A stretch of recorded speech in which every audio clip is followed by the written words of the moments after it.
മഴക്കാലഘട്ടം ആരംഭിക്കുകയും നമ്മളൊക്കെ സുരക്ഷിതരായിരിക്കണമെന്ന് എല്ലാവരും പറയും. പുറത്തിറങ്ങുമ്പോൾ ശ്രദ്ധയോടുകൂടിയായിരിക്കണം നമ്മുടെ യാത്രകൾ. അതുപോലെ ഇടിവെട്ടും മഴയും ഉണ്ടാകുമ്പോൾ നമ്മൾ പുറത്തിറങ്ങരുത്.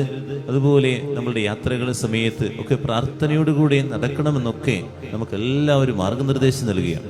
ആധ്യാത്മിക ജീവിതത്തിലും നമ്മളൊരു ജാഗ്രത പാലിക്കണമെന്നാണ് കർത്താവ് എന്ന് നമ്മളോട് പറയുന്നത്. അല്ലെങ്കിൽ പാപ സാഹചര്യങ്ങളിൽ പെട്ടുപോകും. ഈ ജാഗ്രത നമ്മളും നമ്മുടെ ജീവിതത്തിൽ ഒന്നും സംഭവിക്കാതിരിക്കാൻ വേണ്ടി സുരക്ഷിതരാകുന്നത് പോലെ തന്നെ ആധ്യാത്മിക ജീവിതത്തിലും ഒരു സുരക്ഷിതത്വം നമ്മൾ കാത്തു സൂക്ഷിക്കണമെന്നുള്ളതാണ്.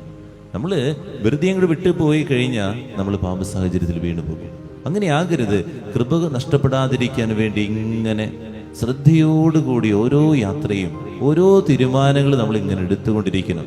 മറ്റുള്ള കാര്യങ്ങൾക്ക് നമ്മൾ സുരക്ഷിതരാകുന്നത് പോലെ എൻ്റെ ആധ്യാത്മിക ജീവിതത്തിലും ഞാൻ സുരക്ഷിതരാണോ എന്നുള്ളതാണ് നമ്മൾ ചിന്തിക്കേണ്ടത്. സുരക്ഷിതരാവുക. ഏത് മേഖലയിലായാലും, എൻ്റെ വ്യക്തിപരമായ ജീവിതത്തിലായാലും ആധ്യാത്മിക ജീവിതത്തിലായാലും ഒക്കെ ഞാൻ സുരക്ഷിതത്വം പാലിക്കണം. അതിന് കർത്താവിൻ്റെ കൃപയ്ക്ക് വേണ്ടി പ്രാർത്ഥിക്കാം.